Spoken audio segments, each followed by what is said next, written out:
Baby.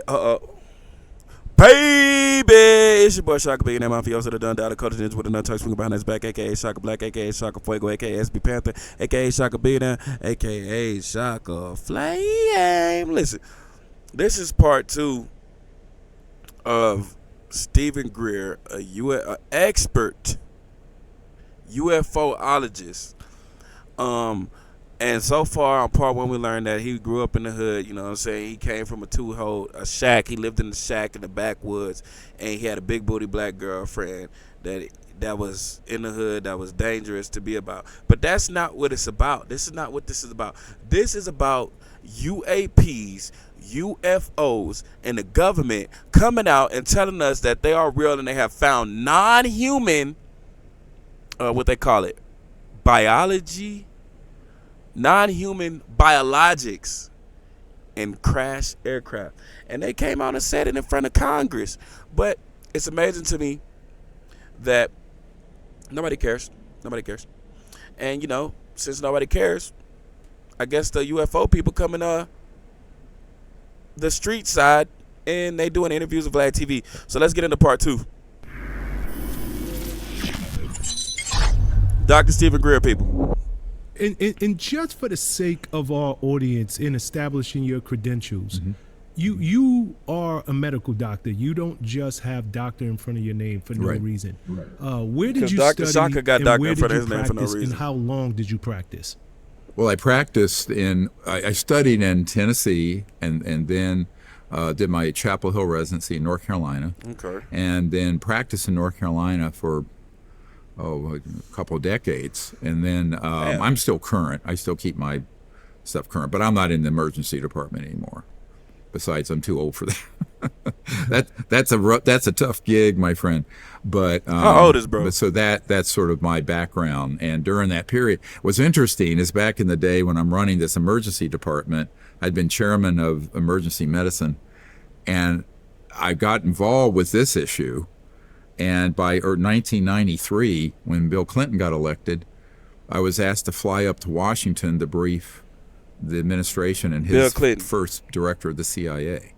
So I'm a young doctor in my 30s being asked to brief the CIA director on this issue, which turned my life upside down at that point. And I'll tell you why. Is that when I went to that he making meeting, a lot of jumps. The CIA director, the FedEx I got from my contact to him setting it up said, "You're going to be the first person to brief the director of the CIA and this administration on this," because they had just gotten sworn in January of '93. And I thought, this has got to be nonsense. There's no way that the President of the United States and the Director of CIA have made inquiries into the UFO issue and were denied access. It turns out it wasn't nonsense. It was the truth, that there were projects that were being run illegally, rogue, dealing with UFOs, that had denied the President access and his first director of the CIA. So what that tell y'all? You do your voting, you go crazy about Biden, or you go crazy about Trump, and the whole time Trump or Biden can't get to them folks upstairs that really be having the UFOs and the tinfoil hats. They can't do nothing about it. It's somebody, man, let me not get into it. So, R. James Woolsey. So that meeting was sort of my coming of age. How old would I have been? 37, something like that. And I thought to myself, how in what universe when you forget your age. Can there be something this classified that the acting director of the CIA and the President of the United States doesn't have access? So once I learned that was the situation, I started drilling down on it further and started pulling together the first group of whistleblowers, top secret guys who'd been in these projects, and putting information together and began they ain't have to know close up ad hoc, sort of create a network that's now led to what we call the Disclosure Project globally, 30 years later.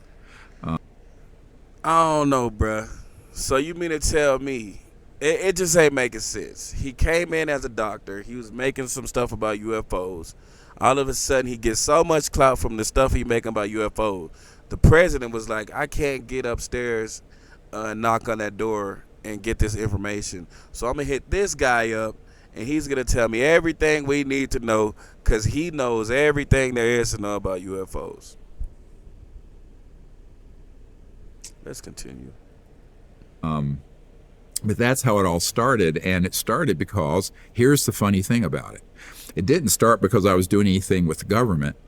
I was with a group of people down on a beach in near Pensacola, Florida, and we were doing a close encounter of the fifth kind contact experiment where a group of people went out. We were attempting to make contact with one of these civilizations, and we had 4 of these UFOs just pop materialize in the sky right in front of us.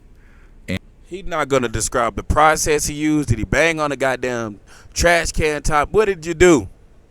I'm like, bro, I don't believe, bro. Something in me don't believe, bro. It might be a cash grab. I'm sorry, guys. I'm sorry. That's just me. This don't make no sense. If I go to the beach, if I go to Galveston and I look at the brown water and I see a dead fish, and then I'm like, damn, I hope I can see a UFO instead of a dead fish. Boom, boom, boom, boom, boom. 4 UFOs out here just saying, what up? And far-fetched, too far-fetched. So at that point, we actually got a video of it. It's not very good. It was like an old high-8, and a photograph ended up on the front page of the Pensacola paper of this.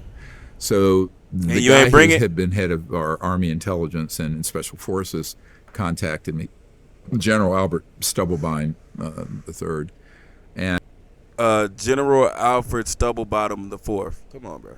And some other folks who were not happy with the fact that I was that we were doing this because they thought we were stepping on their toes, making open contact like this. You know what? You want to know why this is bullshit? Because if he could have did that way back in the day, why doesn't he do it now and give official proof of UFOs right now if you can make them just appear in front of your face like that? And so it began a process where then some of the friendly guys in the system, like this friend of the CIA director, found out about this event and asked me to come up and provide these briefing materials for the president and the CIA director. So I don't know, guys. We're going to have to get into part 3 because it's just not making no sense, bro. It's making me feel like, bro, lying. And I know, bro, from the Gaia Project, that's what it was, the Gaia app. They got all types of UFO stuff. And I remember now why I deleted the app, because every time somebody got to talking about UFOs and stuff, they would use vague and really bland descriptions. Like one dude was like, yeah, I was inside of the spaceship and it was just I seen a bunch of tablets and it just had a lot of information. It was just a bunch of information on it. It was just a lot of information. And it's like, bro, what information was there? What did you see? Did you see some numbers? Did you see some letters? Did you see some runes? He was just, it's a bunch of information. And at this point I was like, they're milking it. This is a cash grab. And I deleted the app. And from right now, I don't know, man. Bro got a crazy little story. He had a big booty black girl in the woods, and you know what I'm saying? They grew up in a two bed shack, and then he seen a UFO, and the CIA director hit him up because the president couldn't knock on the door upstairs. Man, y'all let me know if I'm tripping, bro. Y'all let me know if I'm tripping. It's your boy Shaka Big and Mafioso, the done died, Dakota Ginger with a nunchuck swinging behind his back, a.k.a. Shaka Black, a.k.a. Shaka Fuego, a.k.a. Shaka Billionaire, a.k.a. SP Panda, a.k.a. Shaka Flame, man. Listen, bro. This is not, the Force is not walking with me on this one, man. This is not the Obi-Wan Kenobi-Wan Jedi mind tricks that I want to hear, bro. This is just sounding like some bullshit. It sounded like some bullshit. But it's your boy, man. Y'all let me know what y'all think. Like, comment, subscribe, dislike, inscribe, transcribe. Do what you do, man. I'm here for it. Peace. Oh, and we're going to get into part 3.